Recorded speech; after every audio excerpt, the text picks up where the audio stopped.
Right, Denzil. What are you Ramz. saying? What are you saying?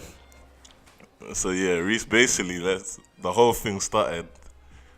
We were discussing like ages ago when it first dropped, when Barking came out, and you weren't feeling it too tough. I was saying it serves its purpose in the Yeah, club. yeah, It's yeah. got that club sound.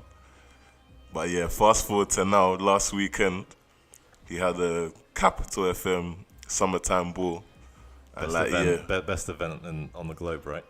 fam, I don't know if I can co-sign that, to be honest.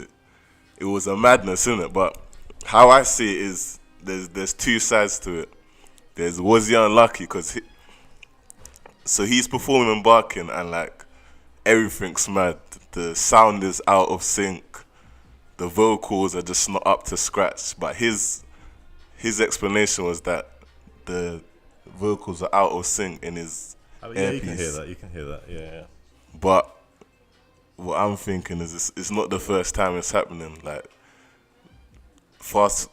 rewind back during Christmas time, he had the BBC One extra performance and the vocals weren't good. So it's like my thing is now our artists just jumping into performing too quick. They're not really getting that time to develop their sound. Now that this Afro Swing sound is popular, it's just like you got artists popping out all the time and they're not really putting in that work in it. Yeah, but isn't that sound that sounds like the sound of London, right?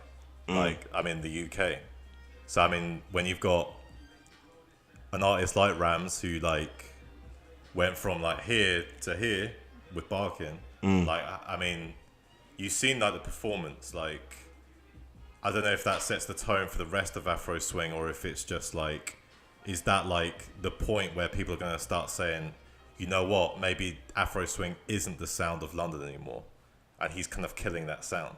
Like, what would you say? No, I think that's difficult to say because I think you got the scene runners. Jay Huss, he just dropped as well, big spang, that banged as well. Yeah, I'd yeah, say yeah. if anything, he kicked off the sound like that we're hearing right now.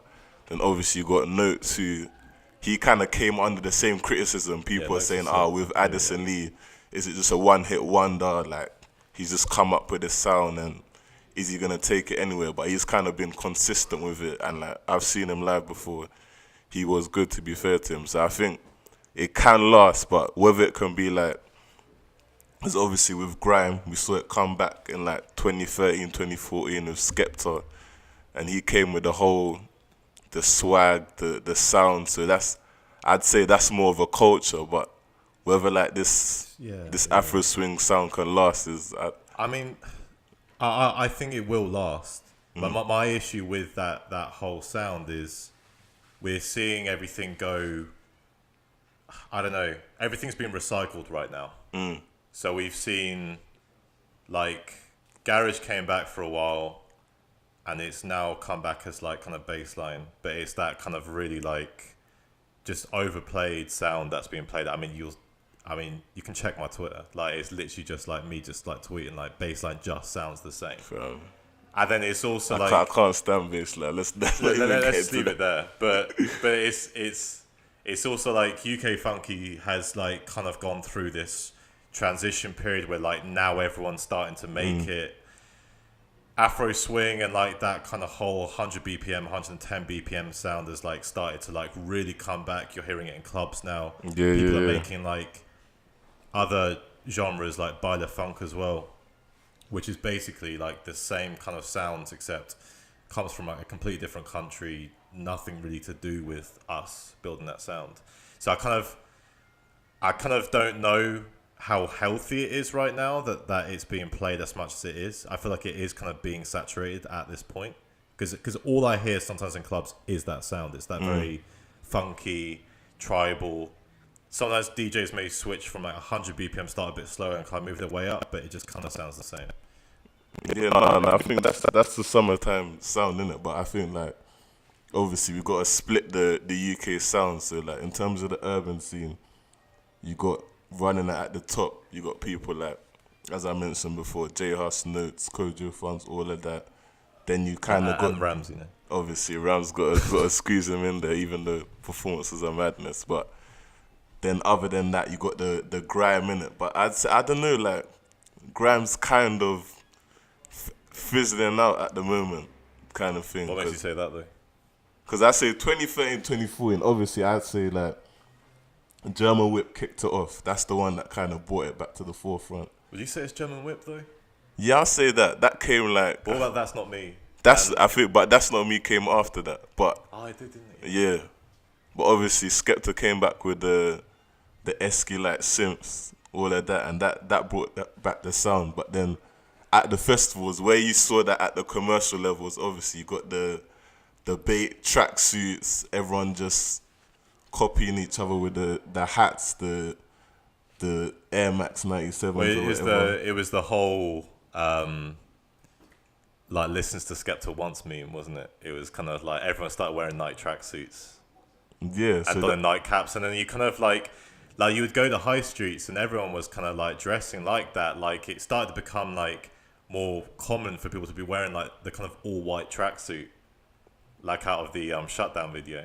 Yeah. So like that stuff. Yeah. So that's definitely how it was popularized. But then more recently, obviously, you got Skepta. He's like switching it up. So that's what I like. It's mad, yeah. He's taking it to the Americans' doorstep. So obviously, before he had following shortly after That's Not Me. He had It Ain't Safe with ASAP Bari. That banged, and then that he kind of mixed the grime and trap sound. And that's like what we're seeing more recently now with his recent collaboration with ASAP Rocky, which I was surprised even when you told me he produced it, because that's got the bait murder on the beat, the flutes and everything. It's got yeah. I mean, Skepta's like been producing. I think he was producing first, wasn't he, before he started? Yeah, so he was actually rapping. A DJ, then producer, then when I heard that beat, I thought it would have been like someone from like ASAP Mob, like someone from the US had produced it, but actually it wasn't until like I started clocking onto Skepta's IG and I started seeing him going like doing like live streams and stuff, and he was actually just making beats in studio. And actually, his sound at the moment is very much that kind of like trappy sound, and it's all like, I think that tune isn't even 140; it's like 160. So it's a bit faster. It's basically like most of Pierre Bourne's tracks, or even Murder Beats' tracks, are all 160. It's that kind of like big 808s and like claps like all over the place, which sounds sick because obviously like you're now seeing, go on YouTube, you've got like people from the US reacting to it, saying like Skepta's going in hard. Obviously he's referencing DMX as well with his flow. So like I feel like Skepta's now bringing the UK rap sound healthily to the US now. And obviously A$AP Rocky's helping with that big time.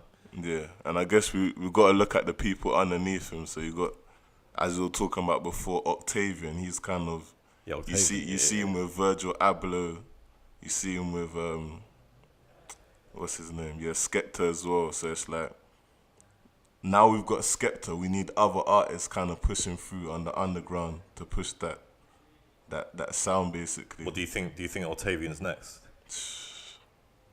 Well, I don't know. I say on the underground, I got two picks. I got Octavian, and I've got Sam Wise from House of Pharaohs. Like, so yeah, Sam Wise is sick. Last week I actually went to Guap Party. So Guap magazine, they kind of throw this event once a year where they just put up up-and-coming UK urban acts and kind of give them a showcase like at a party, and it was at Brixton Jam. And like there were a couple of artists there. There was Dotty, there was Sam Wise as well. There was a singer called Shay, but yeah, just loads of like stuff that's bubbling out the UK. And I think at the moment it's looking healthy still, like. But I mean, I kind of, I don't know, because I still even feel like, because obviously Novelist came back with his project, and he was ahead even when he like came on the scene, because he started making stuff with Mum Dance, which was like all very, very weird techno driven, like sounding grime. Like it was weird. There wasn't actually a name for it. And then you've got his latest project, and it feels like it's kind of like a nod to like Memphis rap in a way. Yeah. It's kind of got that like, I don't know, it's got that kind of 3-6 Mafia flow with like the kind of the way the drums sound, the samples. It sounds very, very gritty. But then the grime stuff on there is like really minimalist. But Oh I don't know, it was kind of polarizing because I was speaking to people. I'd say half of the people I spoke to were saying, I'm not feeling it. But when I first heard it, I was like unsure. But then it kind of grew on me. But I mean, it's kind of it sounds more like a. I mean, the best way that one of my boys described it was actually that it sounds more like a mixtape than it does actually like an album. Because when I listened to the singles, I was kind of like, is this an album project? Because it kind of doesn't really flow as well as an album. But then it does this switch where it's like he sounds like he's rapping like kind of very like UK hip hop. He goes into grime, so there's like 8 bars playing in the background, and then it kind of transitions into like this Memphis flow where he's going like in the hood, and he's got like this very like Memphis sounding beat in the background. Oh yeah, I definitely thought well, the influence of that, you had Skepta. Now you see even he has songs with that Xavier Wolf is out of Memphis, and then going back even further was Dizzy Rascal. He said like with his songs, with his influences was that Memphis kind of 3-6 Mafia rap. So like the earliest of grime has always gone back to that. But my thing with I don't know where Novelist is gonna take it, because like for ages with him I was just waiting for him to drop music. But he took a break and he kind of changed from that mum dance sound that you talked about. So it's like I don't know where he can take it next. If he's gonna change it more to like the Memphis stuff, or is he gonna keep that minimalist kind of 8-bar grime? So it's a difficult one. But yeah, like I just with grime, I think it's kind of quieting down. But I mean, what would you say is like the next big sound to be played in clubs? I mean, bear in mind, it could be a genre that's already been played in clubs. I mean, we had what, like garage, I guess, into grime, into dubstep, into future dubstep, whatever that was called at the time. Then it kind of transitioned to house, and now it's gone like kind of full circle now, and it's like funky again. Funky, yeah, I think funky it could definitely come back, because obviously I think for me it's house, but it's got that kind of African vibe. Like even. By the way, I might be killed for putting that in the wrong order. By the way, so they might kill me online, because people would be like, "Oh, the garage came first, dubstep came first." I'll just be like, "Yeah, no."